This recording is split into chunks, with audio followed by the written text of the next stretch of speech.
টিআইবির সুপারিশ 2 মেয়াদের বেশি প্রধানমন্ত্রীও একসঙ্গে দলীয় প্রধান নয়। এদিকে গোপনে জমির সম্পদ বিক্রির চেষ্টা করছে এস আলম গ্রুপ, কেউ কিনবেন না বললেন গভর্নর। জানাবো মোদি বাইডেন ফোনালাপ, বাংলাদেশ প্রসঙ্গ ভারত তুলে ধরলেও বিবৃতিতে কিছু বলেনি যুক্তরাষ্ট্র। এবং সর্বশেষ জানাবো হারুনের স্ত্রীর 1532 কোটি টাকা আটকে দিল গোয়েন্দা সংস্থা। শুনছিলেন সংবাদ শিরোনাম, এবারে বিস্তারিত। টিআইবির সুপারিশ 2 মেয়াদের বেশি প্রধানমন্ত্রী একসঙ্গে দলীয় প্রধান নয়। দেশে গণতন্ত্র সুশাসন প্রতিষ্ঠায় বেশ কিছু প্রস্তাব দিয়েছে ট্রান্সপারেন্সি ইন্টারন্যাশনাল বাংলাদেশ। এর মধ্যে রয়েছে একই ব্যক্তি একসঙ্গে প্রধানমন্ত্রী ও দলীয় প্রধান থাকতে পারবেন না। এছাড়া এক ব্যক্তি 2 মেয়াদের বেশি প্রধানমন্ত্রী হিসেবে দায়িত্ব পালন করতে পারবেন না। এসব সুপারিশ তুলে ধরেন সংস্থাটির নির্বাহী পরিচালক ডক্টর ইফতেখারুজ্জামান। গণতন্ত্র সুশাসন প্রতিষ্ঠা এবং দুর্নীতি প্রতিরোধে অন্তর্বর্তী সরকারের করণীয় বিষয়ে এসব সুপারিশ করে টিআইবি। গণতান্ত্রিক চর্চা টিআইবি সুপারিশের মধ্যে আরও রয়েছে স্পিকারকে সংসদের অভিভাবক হিসেবে দলীয় প্রভাবমুক্ত থেকে ও স্বার্থে দ্বন্দ্ব পরিহার করে সংসদের সব কার্যক্রম পরিচালনা করতে হবে। সংসদে ডেপুটি স্পিকার নির্বাচিত করতে হবে বিরোধী দল থেকে। স্পিকার ও ডেপুটি স্পিকারের অবর্তমানে সভাপতি মণ্ডলীর অন্তর্ভুক্ত বিরোধী দলীয় সদস্যের স্পিকার হিসেবে দায়িত্ব পালনের সুযোগ দিতে হবে। সংবাদ সম্মেলনে টিআইবি নির্বাহী পরিচালক ডক্টর ইফতেখারুজ্জামান বলেন, নিরপেক্ষ স্বার্থে দ্বন্দ্বমুক্ত সংসদ পরিচালনার জন্য স্পিকারকে সংসদের অভিভাবক হিসেবে দলীয় প্রভাবমুক্ত থেকে ও স্বার্থে দ্বন্দ্ব পরিহার করে সংসদের সব কার্যক্রম পরিচালনা করতে হবে। তিনি বলেন, নির্বাহী বিভাগের জবাবদিহি নিশ্চিত করতে জনগুরুত্বপূর্ণ সংসদীয় স্থায়ী কমিটি সহ অন্তত 50% কমিটিতে বিরোধী দলীয় সংসদ সদস্যের মধ্য থেকে সভাপতি নির্বাচন করতে হবে। সংসদীয় স্থায়ী কমিটির সব কার্যক্রম স্বার্থে দ্বন্দ্ব পরিহার করতে হবে। সংসদীয় ব্যবস্থায় সংসদ সদস্য প্রার্থী মনোনয়নের ক্ষেত্রে বিভিন্ন জনবৈচিত্র্য যেমন তরুণ প্রজন্ম, নারী, আদিবাসী ও অন্যান্য প্রান্তিক জনগোষ্ঠীর প্রতিনিধিত্ব নিশ্চিত করতে হবে। নির্বাচনে রাজনৈতিক দলের মনোনয়ন কমপক্ষে 1/3 তরুণ প্রতিনিধি থাকতে হবে। এ সময় টিআইবি আরও কিছু সুপারিশ করে, সেগুলির মধ্যে রয়েছে সংবিধানের 70 অনুচ্ছেদ সংশোধন করে নিজ দলের উপর অনাস্থা প্রস্তাবের সুযোগ সৃষ্টি। এছাড়া বাজেট ছাড়া আইন প্রণয়ন সহ অন্য সব ক্ষেত্রে সংসদ সদস্যদের নিজ দলের সমালোচনা ও দলের বিপক্ষে ভোট দেওয়ার সুযোগ সৃষ্টি করতে হবে। এছাড়া বিগত সরকারি আমলে দেশের বাইরে টাকা পাচারকারী শনাক্ত করার আহ্বান জানানো হয়। পাশাপাশি সরকারি সংস্থার মাধ্যমে পাচার হওয়া অর্থ দেশে ফিরিয়ে আনতে সরকারের প্রতি আহ্বান জানান টিআইবি নির্বাহী পরিচালক। গোপনে জমির সম্পদ বিক্রির চেষ্টা করছে এস আলম গ্রুপ, কেউ কিনবেন না বললেন গভর্নর।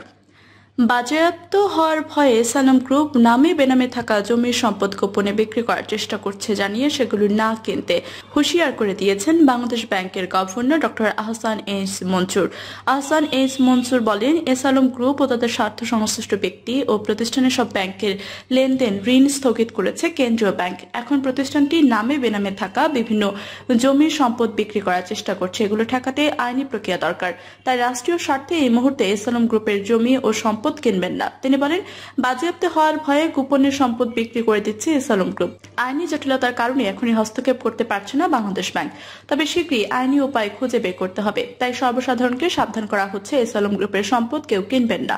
সাংবাদিকদের মাধ্যমে আমি হুঁশিয়ার করে দিচ্ছি, এসব সম্পদ জনগণের, এখানে কেউ হাত দেবেন না। ইসলামী ব্যাংকে ঘটে যাওয়া কেলেঙ্কারি এবং পরিচালনা প্রচেষ্ট নিয়ে তিনি বলেন, এরকম ভাবে এত বিস্তৃতভাবে সুপরিকল্পিত এবং রাষ্ট্রযন্ত্রকে ব্যবহার করে ব্যাংক কেলেঙ্কারির ঘটনা আমি আগে কখনো দেখিনি। বিশ্বে আমি এর চেয়ে বড় ব্যাংক কেলেঙ্কারি আর দেখিনি।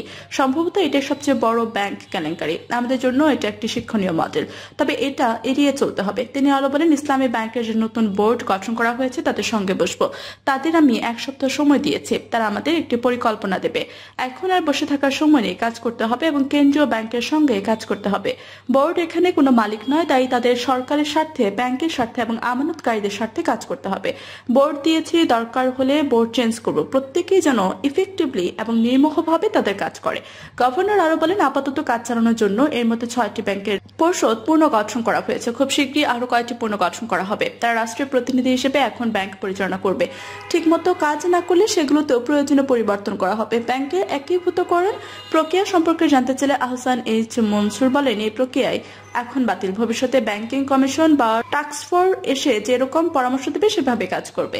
মূল্যস্ফীতি নিয়ন্ত্রণের বিষয়ে গভর্নর বলেন, যেহেতু দেশে একটি বড় বন্যা হয়ে গেছে তাই আগামী 2-3 মাস মূল্যস্ফীতি নাও কমতে পারে। তবে আমি আশাবাদী আগামী 6 থেকে 8 মাসের মধ্যে ইনফ্লেশন কমে যাবে, কারণ মূল্যস্ফীতি কমাতে দুই দিক থেকেই কাজ করতে হয়। বাংলাদেশ ব্যাংক এবং সরবরাহ স্বাভাবিক রাখা আমরা কেন্দ্রীয় ব্যাংকের পক্ষ থেকে সর্বোচ্চ পদক্ষেপ নিয়েছি। সাপ্লাই সাইড ঠিক হলে মূল্যস্ফীতি এমনিতে কমে আসবে। বৈদেশিক মুদ্রার রিজার্ভ সম্পর্কে জানতে চাইলে তিনি বলেন, এখন বাংলাদেশ ব্যাংক থেকে আর $1 বিক্রি করা হবে না। তবে সরকারি পেমেন্ট পরিশোধ করার জন্য মার্কেট থেকে ডলার সংগ্রহ করে আমরা সোনালী সহ অন্য ব্যাংকগুলোকে দিচ্ছি। যেসব এলসি আগে খোলা হয়েছে সেসব দায় পরিশোধ, বিদ্যুতের দেনা পরিশোধ এবং সার আমদানি বিষয়ে গুরুত্ব দিয়ে মার্কেট থেকে আমরা ডলার ব্যবস্থাপনা করছি, কিন্তু রিজার্ভ থেকে $1 বিক্রির কোনো পরিকল্পনা নেই। আমানতকারীদের ধৈর্য ধারণ করার পরামর্শ দিয়ে গভর্নর বলেন, একসঙ্গে সব টাকা তুলতে গেলে পৃথিবীর কোনো ব্যাংক টাকা দিতে পারবে না, তাই যতটুকু প্রয়োজন ততটুকু ছাড়া অতিরিক্ত টাকা ব্যাংক থেকে তুলবেন না। তিনি আরো বলেন, আমরা ইতিমধ্যে সংস্কারের উদ্যোগ নিয়েছে, আশা করি ব্যাংকগুলো ঘুরে দাঁড়াবে, তবে একটু সময় লাগবে। এতদিন পর্যন্ত অপেক্ষা করুন। অতিরিক্ত সুদের লোভেই হোক বা যে কোনো কারণে হোক আপনারা এসব ব্যাংকে টাকা রেখেছিলেন, এখন একসঙ্গে সবাই মিলে টাকা তুলতে গেলে হবে না। আগের মতো ব্যাংকগুলোকে কেন্দ্রীয় ব্যাংক থেকে সহায়তা দেওয়া হবে কিনা জানতে চাইলে তিনি বলেন, সরকার টাকা চেপে আর কোনো ব্যাংকে অবৈধ সুবিধা দেবে না। আমানতকারীদের আস্থা ব্যাংকগুলোতেই ফেরাতে হবে। এখন টাকা চেপে আমানতকারীদের সহযোগিতা দিলে পুরো বাংলাদেশ এটার জন্য ইফেক্টেড হবে, তাই এখন আমানতকারীদের ধৈর্য ধরার কোনো বিকল্প নেই। মোদি বাইডেন ফোনালাপ, বাংলাদেশ প্রসঙ্গ ভারত তুলে ধরলেও বিবৃতিতে কিছু বলেনি যুক্তরাষ্ট্র।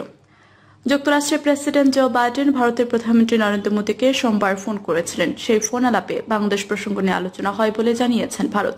তবে এই ফোন আলাপের বিষয়ে হোয়াইট হাউসের পক্ষ থেকে যে বিবৃতি প্রকাশ করা হয়েছে তাতে উঠে আসেনি বাংলাদেশ প্রসঙ্গ। কোন দেশের শীর্ষ নেতাদের গুরুত্বপূর্ণ বৈঠক বা আলোচনার বিষয়বস্তু সাধারণত তুলে ধরা হয় আনুষ্ঠানিক বিবৃতিতে। টেলিফোনে বাইডেন ও মোদীর আলাপের পর ভারতের আনুষ্ঠানিক বিবৃতিতে বাংলাদেশ প্রসঙ্গ তুলে ধরা হয়, তবে এ ব্যাপারে কিছুই বলেনি যুক্তরাষ্ট্র।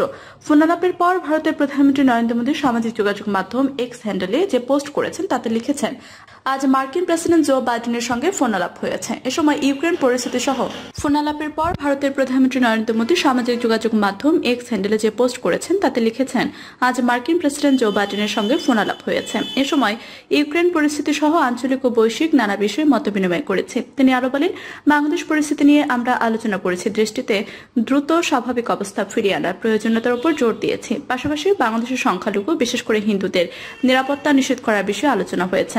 এছাড়া একই দিন ভারতের পররাষ্ট্র মন্ত্রণালয়ের বিজ্ঞপ্তিতে একই প্রসঙ্গ উল্লেখ করা হয়। তবে ওই ফোন আলাপের বিষয়ে হোয়াইট হাউস মঙ্গলবার একটি বিবৃতি প্রকাশ করেছে। তাতে মোদির পোল্যান্ড ও ইউক্রেন সফর এবং জাতিসংঘের সাধারণ পরিষদের বৈঠকের বিষয়ে আলোচনার কথা উঠে এসেছে। কোথাও বাংলাদেশের কোনো প্রসঙ্গ আসেনি। হোয়াইট হাউসের বিবৃতিতে বলেছে, ভারতের প্রধানমন্ত্রী নরেন্দ্র মোদী পোল্যান্ড ও ইউক্রেন সফর নিয়ে কথা বলছেন বাইডেন। এ সফরের জন্য ভারতের প্রধানমন্ত্রীর প্রশংসা করেন বাইডেন। যুদ্ধ বন্ধ এবং ইউক্রেনের জ্বালানি ও মানবিক সহায়তার জন্য নরেন্দ্র মোদীর প্রশংসা করেন বাইডেন। জাতিসংঘ সনদের ভিত্তিতে শান্তিপূর্ণভাবে দুই দেশের সংঘাত সমাধানের প্রতিশ্রুতি দেন তারা। ভারত ও প্রশান্ত মহাসাগরের অঞ্চলের শান্তি ও সমৃদ্ধি রক্ষা ভূমিকা রাখতে কোয়াডের মতো আঞ্চলিক জোটের মাধ্যমে একসঙ্গে কাজ করার উপর গুরুত্ব দেন দুই দেশের নেতা। এছাড়া সেপ্টেম্বরে অনুষ্ঠিত জাতিসংঘের সাধারণ পরিষদের বৈঠক নিয়ে মোদির সঙ্গে আলোচনার কথা এসেছে যুক্তরাষ্ট্রের বিবৃতিতে। হারুনের স্ত্রীর ১,৫৩২ কোটি টাকা আটকে দিল গোয়েন্দা সংস্থা। টাকার পাহাড়, হারুনের স্ত্রীর ১,৫৩২ কোটি টাকা আটকে গেছে। হারুনের স্ত্রীর নামে থাকা ১,৫৩২ কোটি টাকা আটকে গেছে। যুক্তরাষ্ট্রের গোয়েন্দা সংস্থা ফেডারেল ব্যুরো অফ ইনভেস্টিগেশনের সুপারিশে এই টাকা আটকে দেওয়া হয়েছে বলে দৈনিক দেশ রূপান্তর দাবি করেছে। তবে তার কোনো সোর্স উল্লেখ করেনি। ডিএমপির সাবেক অতিরিক্ত কমিশনার হারুনুর রশিদ সম্পদের দিক থেকে সাবেক আইজিপি বেনজির আহমেদকেও ছাড়িয়ে গেছেন। ঢাকার উত্তরা, গাজীপুর, আশুলিয়া ও কক্সবাজার টেকনাফে অঢেল সম্পত্তির মালিক তিনি। অনেক বাড়ি, প্লট, হোটেল ও রিসোর্টের মালিক তিনি। আশুলিয়া নন্দন পার্কেও তার শেয়ার আছে। শুধু দেশে না, বিদেশেও তার বাড়ি আছে। গতকাল মঙ্গলবার হারুন ও তার স্ত্রী দেশ থেকে নিষেধাজ্ঞা দিয়েছে আদালত। কিভাবে হারুন এত টাকা আয় করতেন? ভুক্তভোগীরা বলছেন, প্রতি রাতে ডিবির একাধিক দল নেমে পড়ত টার্গেটকৃত ব্যক্তির উদ্দেশ্যে। গাড়িতে মজুত রাখা হতো ইয়াবা, অস্ত্র, বিভিন্ন মাদকদ্রব্য। সুযোগ বুঝে ওইসব জিনিস দিয়ে ফাঁসিয়ে দেওয়া হতো নিরাপরাধ ব্যবসায়ী, রাজনৈতিক নেতা, জনপ্রতিনিধি ও ধনী পরিবারের সন্তানদের। সবই হতো হারুনের নেতৃত্বে। গাজীপুরে এসপি হারুনের 4 বছরের রাজত্বে মাদক, আবাসিক হোটেলে দেহ ব্যবসা ও ও জুয়ার জমজমাট ব্যবসা চলত। এসব করে তিনি হাতে এনেন কোটি কোটি টাকা। তার আসার আগে গাজীপুরের কোথাও হোটেলে দেহ ব্যবসা ছিল না। তিনি তার অবৈধ টাকায় গাজীপুরে গড়ে তুলেছেন রিসোর্ট, বাগানবাড়ি এবং আবাসিক বিভিন্ন প্লট। টঙ্গীর 27 মৌজায় 8 বিঘা জমিতে অনুমোদন ছাড়াই নির্মিত হচ্ছে JS জিওটেক্স লিমিটেড নামে তার একটি প্রতিষ্ঠান। টঙ্গীর আশুলিয়া মৌজায় ছায়াকুঞ্জ 5 আবাসিক প্রকল্পের ভেতরে 12 বিঘা জমিতে গড়ে তোলা হচ্ছে আবাসিক হোটেল। গাজীপুরের শ্রীপুরে সবুজ পাতা নামে একটি বিলাসবহুল রিসোর্ট রয়েছে। শ্রীপুরে কাউরাইতে রয়েছে তার 6 বিঘা জমি। চারপাশ বাউন্ডারি আর ঢাকার উত্তর আবাসিক এলাকায় বিভিন্ন সেক্টরে রয়েছে তার অসংখ্য বাড়ি, প্লট, ফ্ল্যাট। প্রিয় দর্শক, এই ছিল এখনকার মতো সর্বশেষ সংবাদ। আপডেট সব সংবাদ পেতে চ্যানেলটি সাবস্ক্রাইব করে পাশে থাকা বেল বাটনটি ক্লিক করে রাখুন। ধন্যবাদ সবাইকে এতক্ষণ সাথে থাকার জন্য।